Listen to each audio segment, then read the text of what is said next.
Hi. Yeah, you obviously can hear me at the back.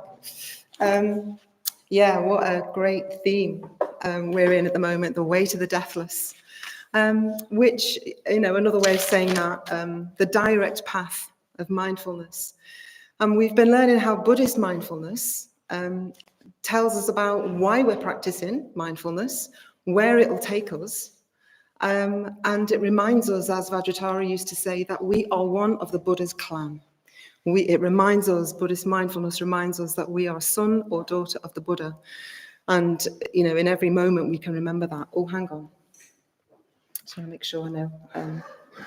And last week, Paranita started us off with that. And last week we had Punyamala reminding us about how to be in the gap, the battleground of the spiritual life. So the natural next obvious step is the body, is mindfulness of the body, because that's how we do this stuff, is with our bodies. And the talk is kind of in three bits. The first bit is we're going to look at a short poem. Then that's kind of lays out the what of the precious human body. Then the second bit is about why. Why would we want to do that? Why would we want to practice mindfulness of the body? And the last bit is about how we practice mindfulness of the body. So the what, the why, and the how of mindfulness of the body.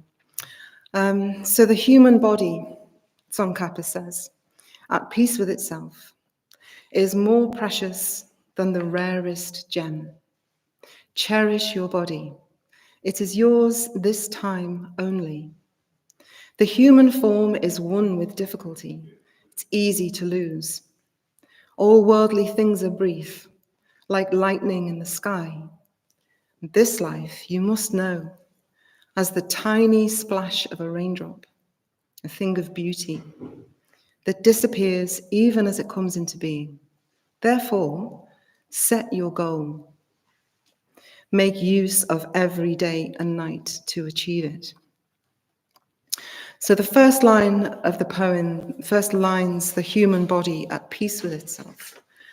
That's a bit of a tall order in our society, isn't it? We actually are very lucky if we escape our families and the society that we live in, and even like our bodies. Lots of us don't tend, there is a kind of a feeling that our bodies are difficult. We compare our bodies with other bodies, and we find ourselves wanting. I've found in my life that I'm always chasing something. I'm not at peace. I want my body to change, not be this one.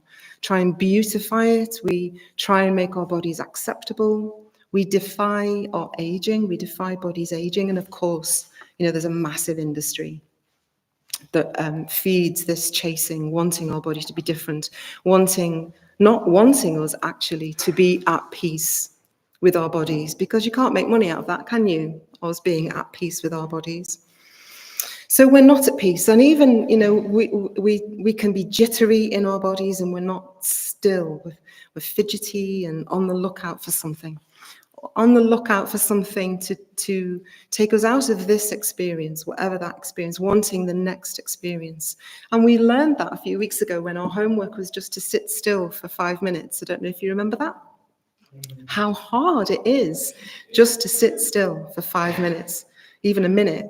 The first time I ever tried that, I was like this, I'd be sitting still and then go to get up, literally do that. And then, oh, yeah, and sit down again. And then I was like that, oh, yeah, sit down. I'd never noticed how I was always moving. That this experience is never enough. But it's not an ethical issue. It's not we don't have to give ourselves a hard time for that. It's just what the mind does. The mind is looking for something all the time, and it's just noticing. So cherishing our body implies a guardianship, doesn't it? It implies a kind of a guardianship that our body has been given to us as a kind of a gift. There are a couple of ways of thinking about the body in traditional teachings, that it's like a ship. The body is like a ship that takes us to the further shore. Or it's like a faithful servant The body is a faithful servant, helping us to serve a higher purpose. And it would be really nice, wouldn't it, if we could treat our faithful servant well. But we actually don't really treat our faithful servant very well most of the time. You know, it's not good enough, is it? It's always letting us down with pain. Pain is one where our body lets us down. That's a hard one.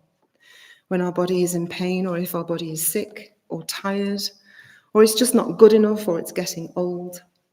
To be free from that kind of inner conflict is quite rare. Some traditional schools in Buddhism serve that ideal, the it, you know, the ideal of enlightenment, the it that Pranyahridaya talked about a while ago. We all see it in different ways, but we all have a sense of having a higher purpose. Otherwise, we wouldn't be in here. Some traditions serve that ideal of enlightenment by encouraging being repulsed by the body, that the body is like a bag, just a big bag of beans with a hole in each end, and that the traditions encourage looking at the body like that so we don't get intoxicated by our bodies, that they're encouraged to do meditations on the decomposition of a dead body, that mine will one day decompose, the foulness of the body. And the Buddha wouldn't have taught any of that if it wasn't helpful for the people who were in his Sangha at the time. But that's not how Bhante Sangharakshita wants us to practice. His practice for us is much more counteracting our own and society's critical voice of our bodies, in the inner voice of our bodies, and our practice is much more positive. And I'll talk more about that later. The body being one with difficulty is an interesting one. And my challenge to you is, if you don't know the story about the turtle and the hoop, the turtle and the quoit, and the Nagavajri smiling, she does know that story. If you don't know it, in the break or in your group, ask someone you've never spoken to before, what's the story of the turtle and the hoop in the sea? Okay, ask that question. There's a challenge for you. But what that story is getting at is how blooming amazing the human body is, how miraculous it is that we've even got a body, how amazingly miraculous it is that we have a body that works well enough to get us to a Buddhist center. We're all sitting here in a body that has got us here tonight, and how miraculous that is. And then to have discovered the Dharma, wow, you've done well. And the poem talks about the body being impermanent and it's precarious. There's a strong emphasis of impermanence in the poem. And the idea is that once we really see how short our opportunity is, this body is not going to last, then we set our goal and we put our energies where it matters. We take account of all of that stuff about the body, and we make peace with our body and set our goal. That's kind of what it's about, that we bring the body along with us. A peaceful body is part of what we need to become the best version of ourselves. But I'll just, and I'm going to assume here that everyone has a sense of that higher purpose. But I just really want to make clear that there is an enormous mandala, you might call it a mandala, and we're all in that mandala. And in that mandala is a huge range of experiences of bodies. There is no one right way to practice the mindfulness of the body. We just have to start where we are. There are people in our mandala who have absolutely no connection with the kind of the body is like a control tower, and everything below here is kind of a foreign land, and that's okay. That's one aspect of the mandala, and in another somebody else in the mandala will have a very embodied practice and feel very at home in the body. For some people, the body will be quite a frightening place. For others, a joyful place. For others, never even thought about it. You know, what you're on about, kind of thing. And in that mandala, that's where we all are, and that's fine. And what we do is, from that starting point, we just move the tiniest step forward to having a more, a gentler, more, a wiser and kinder relationship to the physical body that we have. And so why? So that's the how. That's the what. The poem kind of sets out peaceful body, set your goal. Well, why is because we care. Because we care about something big and important. Otherwise we wouldn't be here. We really care about this stuff. We care about mindfulness. Because we want to be happy. Because we want less suffering. We're fed up of suffering, of our suffering and the suffering of others. And mindfulness of the body is one of the things that we need to take account of in our practice of mindfulness. In the Satipatthana Sutta, which the Buddha describes as the direct path to enlightenment, Satipatthana means ways of establishing sati. Some people call it the foundation, the 4 foundations of mindfulness. And Vidyamala, who is the goddess of mindfulness, Dame Vidyamala now, says that foundation is a bit fixed. So she prefers to use the word establishing. So Satipatthana is about establishing sati. And we remember that sati is about remembering. So the sutta is about ways of remembering how to remember. Ways of establishing how to remember our goal. That's what it's kind of about. And it begins with, guess what? What's the first way of establishing ways of remembering? The body. He begins with the body. So that's why. That's why. If the Buddha says it, that's all right by me. That's where I'm going to go with it. If the Buddha says that's what we need to do, that's one of the reasons why I would want to do that. So the Buddha said there isn't any mindfulness. There's no mindfulness without mindfulness of the senses. So, and it's awareness of the senses that in the body, that's where we need to begin. And don't forget in Buddhism, and that's where they all hang out, all our senses are in our body. And it's a bit more kind of mysterious about the mind, because the mind is a sense as well. And he says it's like that the senses are crazed wild animals. They're all wild animals, and they're all over the place doing mad wild animal things. And what he says you have to do, and you're trying to catch them. They're all trying to catch something. So the wild animals are all out there, our senses. The Buddha said that they're like wild animals trying to catch something, and they're all at it all the time. And what he says you have to do is you have to drive a post deep into the ground and tie 6 ropes to the post. So you tie your 6 ropes to the post, and you tie the other end of the rope to each wild animal. And then you wind them in. And the post is the body, and the rope is mindfulness of the body. So this allows a calm control of the senses with mindfulness of the body, so that we can see the chasing. We might not necessarily be able to stop the chasing all at once, but at least we can see it. At least we can be mindful of it. So we can't always know what the mind is doing. The mind is very subtle, and a lot of what goes on is unconscious. But we kind of know what our body's doing. I kind of know more or less what my body's doing most of the time. And so if we know what our body is doing, then we can kind of get a wedge in. And we can build skillful actions and avoid unskillful actions, like choosing to not put 2 fingers up at the passing driver, or waving a friendly wave instead. That's the same hand doing similar gestures, one of them very skillful and one of them very skillful and unskillful. So it's that kind of thing. We can make choices like that. They matter. They really matter. So the senses, that's the first thing about the why. The second thing is that the body is here. It's right here, and I know it is. And all of this stuff is very straightforward and simple. It's, I know I'm standing here. You know you're sitting there. So you feel the contact. When you have a shower, You can feel the water on your body. When you go for a run, you can feel your breath going faster.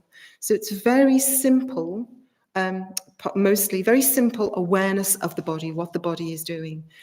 And becoming more aware of the need to be aware, we can start to wake up. We can start to wake up and pay attention to what you can feel. If you're somebody who, in our beautiful mandala, that doesn't really have a very, you're kind of not really very aware of what's going on the inside of the body, the energies that people talk about that you don't know what they're going on about, but you can probably feel what it's like for the shower water to fall on you. So it's paying attention to what you can feel and building on that. So it's a bit like the foundation of a house. That we build on awareness of the body, mindfulness of the body, so that we can become more aware of the tensions that might be in the body, the energies that are a clue to our mental states. Janet said in the meeting tonight that sometimes when her body tenses up, she knows something's wrong before she even knows that she's upset, or before she knows she's angry, or I can't remember exactly what you said, Janet, but wherever you are, you said that your body, you know it in your body first because the body becomes tense. So that's really, really helpful. So we're going to do a little exercise now. I hope you don't mind me. You don't have to do it, but it's very simple. You don't have to do anything very much. You're going to stay sitting where you are, but I'm going to show you the third thing we're going to look at is about how it helps with papancha. So the why of mindfulness of the body is how it helps with papancha. So you might remember that is proliferating thought, that you start off with a thought that leads to another one, that leads to another one, that leads to another one, that leads to another one, often painful, often boring, often, there's we don't know why we do it, but we do it. So our thoughts go in round and round and round and round and round. And that's really not helpful. And it's good to get a grip of that. Often because those thoughts are leading to suffering. Those papancha often leads to suffering. And we're fed up of that, aren't we? We're fed up of suffering. So I'd like you to try this little exercise. I want you to, if you're able to close your eyes, then that's fine. You don't have to close your eyes, but if you can get comfortable, and in meditation posture is fine. And just if you are closing your eyes, if you're not, then if you just lower your gaze a little bit, that would be fine. And just bring your attention, bring your awareness to the strongest sense of your body that you've got at the moment.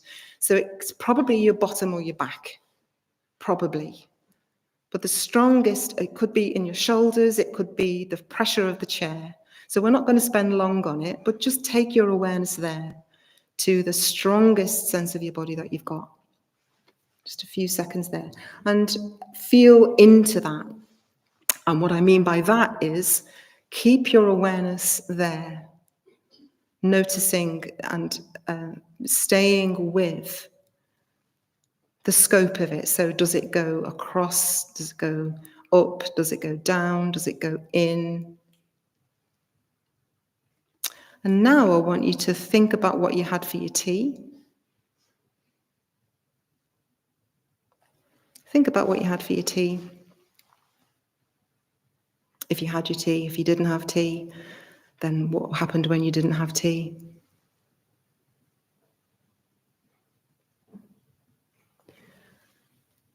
And then go back into that pressure in your bottom or on your back or whatever it were, wherever you were before. Go back in there. Go back to there. And if you can't feel anything in the body, just squeeze your fingers. Squeeze your fingers together.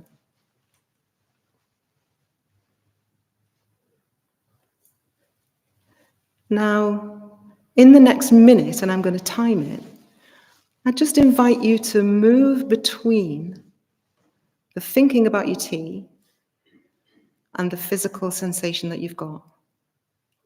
And see if you can do both at the same time. I'm going to time you a minute. See what happens when you try to think about both at the same time. To be in the body and think about that thought.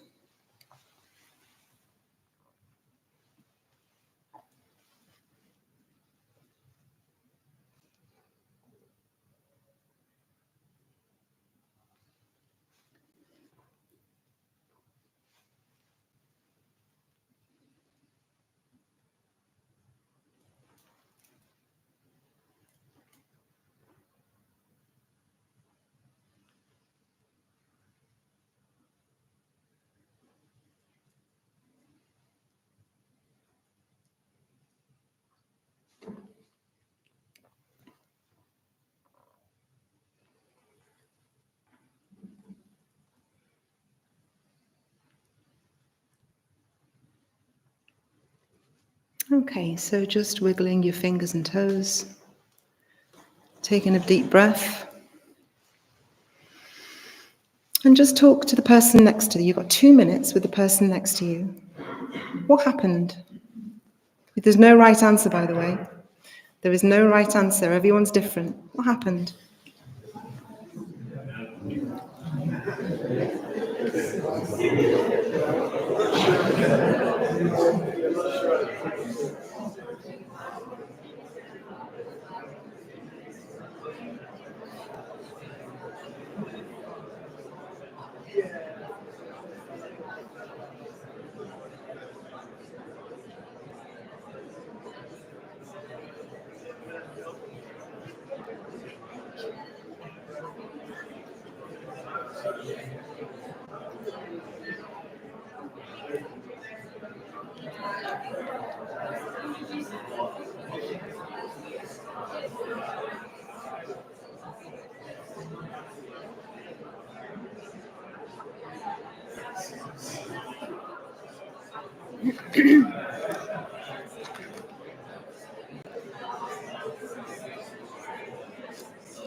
Okay, so thank you so much. It's just a little exercise, thank you. So I just really invite you to continue that conversation in the groups. And there is every single person in here will have a different story to tell, and there's no right answer. So it's just an illustration of what we can do with sensations and thoughts. So bring that to the group or anything. But I would really invite you to continue that conversation. So mindful living mindfully, calms the body down. Wise attention to what we're doing in the body encourages us to have wise attention to what is arising in the mind. And the Buddha said mindfulness is magic. Actually said that. It's magic. And that's why. Mindfulness of the body is magic. I can't think of I don't know the exact example that he used, but it's a bit like, when a magician pulls a rabbit out of a hat or turns a hanky into a dove. The mindfulness transforms our negative mental states into positive mental states. And so this is the how. The next bit is the how. Bhante Sanghagita, the founder of our movement, expanded on and talked more about the Satipatthana Sutta in a talk that he gave and several seminars and a book that he's written on awareness, the 4 levels of awareness. Living with Awareness is one of the books that you could look at. And he's making mindfulness easily incorporated into modern life, here and now. And in 1968, he gives this gorgeous talk. Oh my God.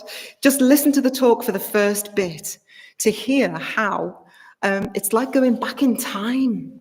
It's really, so I was born in 1961. And the way he talks, that's my childhood. So at first he's saying, you sit down to write a letter. He's talking about how we forget our mindfulness. Bhagavan's is smiling. He sits down to write a letter because you want to catch the morning post. Morning post, what's that nowadays? And then the telephone rings in the hall. So you go into the hall. Does the kettle? He fancies a cup of tea. So he goes into the kitchen and puts the kettle on. And so later on, the kitchen's full of steam because it doesn't have an off switch. The telephone's in the hall, because you have to go to that. And he misses the post because somebody rings on the doorbell. So he goes and answers the door because he doesn't know who it is, because obviously no one texted him to say they were going to come. So it's just so lovely. If you just listen to that little bit, it's a lovely kind of, especially young whippersnappers, go back to 1968 and listen to that lovely talk. So mindfulness, so he divides mindfulness. So he talks about 4 levels of awareness, and one of them is self. And he divides that into 3. So the body and its movements, feelings, and thoughts. This is kind of mindfulness of the self without judgment, that we're curious about what is arising, and that we're interested and caring, and we're loving, and we pay attention. This is the way that we practice. We're not we're not doing decomposition of the corpse. We are lovingly paying attention to the mindfulness of the body, because that's where the love is. When we pay attention, that's where the love is. So the body and movement. So the Buddha talked about being aware and mindful when we're walking, sitting, standing, lying down. So we know we're doing those things. And Sanghagita says, if we live like this, we can't do anything in a confused fashion. And I think, God, that's really hard. That's too hard. I can't be mindful all the time like that. But he talks about how, stillness and quietness and dignity and harmony and peace are what arise out of being mindful of the body in all those ways. And that really appeals to me. It really appeals. So the lovely idea that we could have that in our life. But little by little, we can wake up. We can know why we're being, because we have our perspective, our 3 aspects of mindfulness that Paranita gave us. We know where we are. We know why we're being mindful. We know where we're going, and we know where we've been. We have that bigger perspective. We have a higher goal for this. We're not just doing it just to be present, which is lovely. We're doing it for more than that. We've seen the truth, and we want to align ourselves with that as best we can to fulfill our potential as human being, a bit kinder, a bit happier, a bit wiser, but all the way to Buddhahood for the benefit of all beings. However we see our path, that is this mindfulness of the body in the simple way will get us there, knowing where we're going and knowing where we've been. And Bhante himself was incredibly mindful. I met him loads of times, and he was really, really mindful. Got 2 really good examples of that, but I haven't got time. So ask me about that another time. But just super mindful and super kind. He talks about mindfulness of the breath. And why the breath? Because it's always here. In all those postures, sitting, standing, lying down, whatever, we've got the breath. So we can be interested and present when we're doing the classic thing of washing up. Everyone talks about washing up as being the thing that we can do to practice being mindfulness. But we could do other things as well. I know that Megan's practicing with all kinds of things like washing her hands. You could wash your hands very mindfully. That is just a little moment of mindfulness throughout the day that we can bring a bit of love and attention and care to our hands. Drinking tea. It's this thing that there's no next. We have a bigger perspective that holds the next, which is our goal. But in that moment, there's no next. We're just doing what we're doing. Drinking tea, going upstairs, and just pick something out. This is the how. How do we do it? Just pick something. Walking to work could be something like that. But we're interested and we're caring and not assuming we know what it's like to wash our hands. The brain will do that. It will try and pin down and say, oh, I know this. I've done this a million times. I know what I'm doing, because it needs to do that. The brain needs to file things so that we're safe. But if you just pretend your hands are strangers every now and again, and just go have a look and see, and go in and see what's there. So we're not lost in our thoughts. That's the main thing, really, that we're not lost in our thoughts. And a bit like the exercise we did before, when you're really there, it's hard to get lost in your thoughts. And that keeps us in our mindfulness. So yeah, the breath. So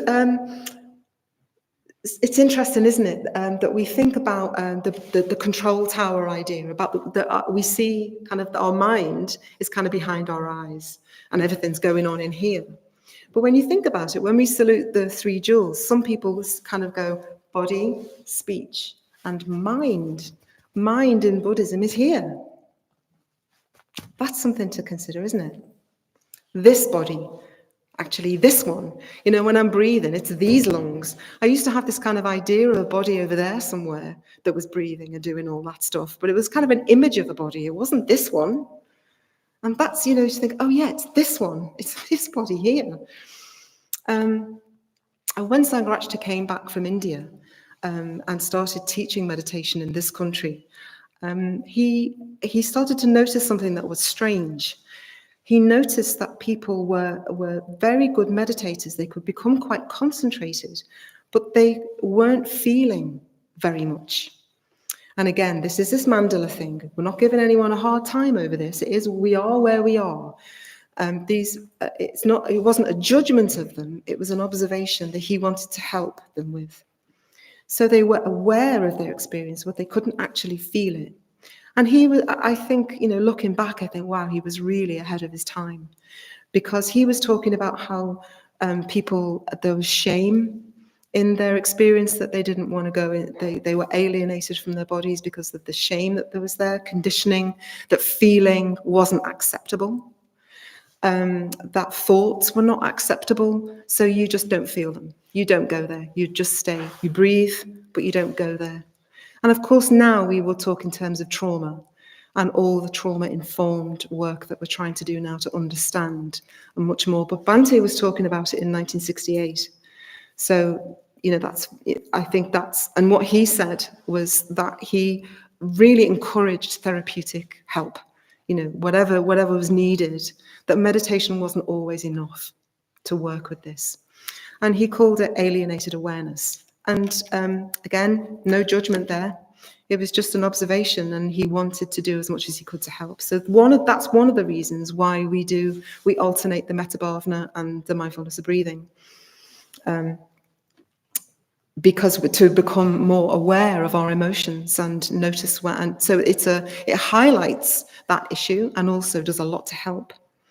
So experience plus awareness of feeling and emotion is integrated awareness. And every one of us can edge slowly, bit by bit, sit by sit towards that, by just lovingly paying attention. I love the expression that I learned recently, the issues are in the tissues. I think that's very true, that lots of us, included, there's trauma in the body that needs looking at. And Bhante, that is something to be encouraged and looked at with love.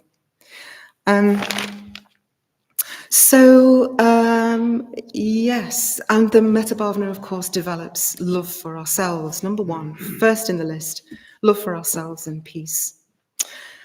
So the second aspect of the awareness of the body is awareness of feelings. So it's really interesting. Again, Sanghagita was saying this in 1968, but I've just been doing some work with listening to the work of Brené Brown, who does a lot of work with vulnerability. And she was talking about how a vast percentage of people in her research only are aware of being sad and happy and vaguely uncomfortable in between. So the sadness, happiness, and just vague, weird feelings in between. And that's what he said in 1968. So we need to develop, in this awareness of feelings, that we need to develop a wider vocabulary. We need to know precisely what we're feeling and act from that. Again, no judgment. We just do our best, little by little. We become more awake and more aware because we're interested and we care. So, for example, instead of acting from anger and lashing out and causing harm, we might try and understand what's underneath that anger could be, for example, loneliness. So you might say, I feel lonely, instead of expressing anger. So we've got disgust, contempt, envy, malice, all of the really, really painful things that we all feel. Knowing we're feeling them and owning them stops us projecting outwards. And that's really important. It's not easy, really not easy.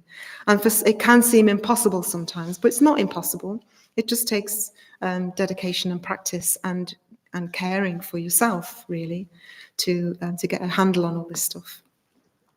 And in doing that, of course, in my experience, and I know it's true, and Sanghagita also says, that opens the door to all the lovely stuff, all the joy and the gratitude and awe, admiration, connection, that's in there too. And I had an experience recently in meditation where I thought I was experiencing stress and tension in my solar plexus. And I was really like, oh God, no, please, I don't want, no. But I thought, no, come on, do it. Be interested, be curious. And it turned out that it was really lovely and tickly and playful. And I was just laughing my head off for the whole meditation because it wasn't what I thought it was. I thought, oh, okay, I'm going to pretend that I'm a stranger here. Pretend I'm a stranger. What is that? And when I really looked, it was the beginnings of dhyana. So that was a huge surprise and very pleasant one at that. So we don't, not to take for granted that we know what is arising. Just pretend we don't. Be a stranger with lots of love and courage. So thoughts, awareness of thoughts. So thoughts arising in the mind, nothing to do with us. It's the past that's brought that about. It's kind of not our fault. I mean, that is not quite true, but it kind of is. When thoughts arise, that's past me that set those conditions up. I need to take responsibility for those thoughts, but I don't need to give myself a hard time. I'm not a bad person because I have horrible thoughts. Those thoughts are coming in, and then I'll notice them, and then they go. They're just like a visitor. Yeah, here they are. Just let them go. It's not a problem. Thoughts as they arise, not a problem. It's not a thing. And you just need to remember, they're like somebody knocking on your door. You let them in, oh, I see you. Yeah, you're fine. I see you again another time. You don't have to come in. So that's really important to remember that about thoughts arising in the mind. We've got to take responsibility for them and not let them proliferate, not give them any airtime, understand where they're coming from and let them go. Sanghagita encouraged us to put thinking time in our diaries, to put that, so he was saying we drift a lot. There's a lot of drifting going on with thinking, but he said don't drift. Choose a time every week, stick it in your diary and sit and learn how to think. Take our thoughts seriously and learn how to think and not drift. Another how about in meditation. Notice when your thoughts have, if you can, notice when your thoughts have a bodily component. When the thoughts come in, notice if they have a bodily component. And if they do, you can do what we did before and feel them.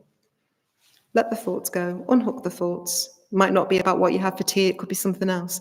Just unhook those thoughts and stay with the body. Notice when you're in, your thoughts have a bodily component. And you might notice that in the meditation, let's say the mindfulness in the Metta Bhavana, if you've been at the end of your difficult person who you find difficult, at the end of that, you might find yourself like that because you've been thinking so hard about this person you find difficult.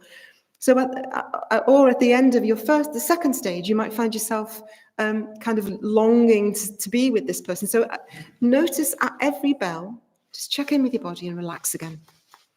Notice if your thoughts have been having a bodily component and just let them go, relax into them, let them go and see and notice that. Check in with your body. Have you tensed up because of the thoughts you're having? And off the cushion, you could do, every now and again, you could do your lying, sitting, standing, lying down thing that the Buddha said with your breath, and take 3 big breaths in the queue at the supermarket, that kind of thing.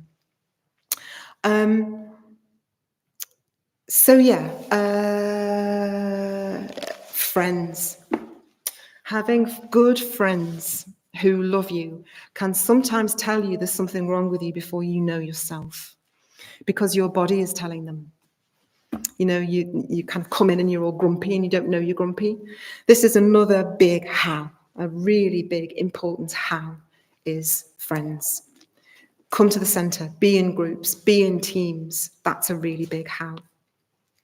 How do we work with it? Be in a team, because that will soon tell you what your body's doing in that team.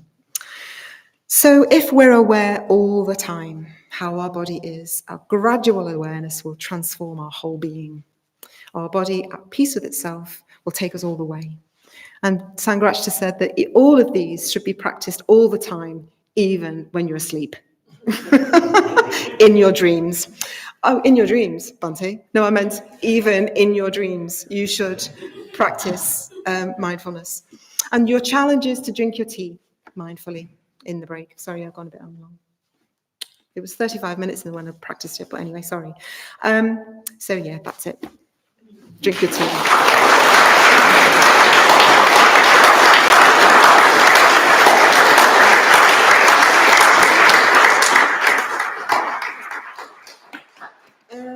I had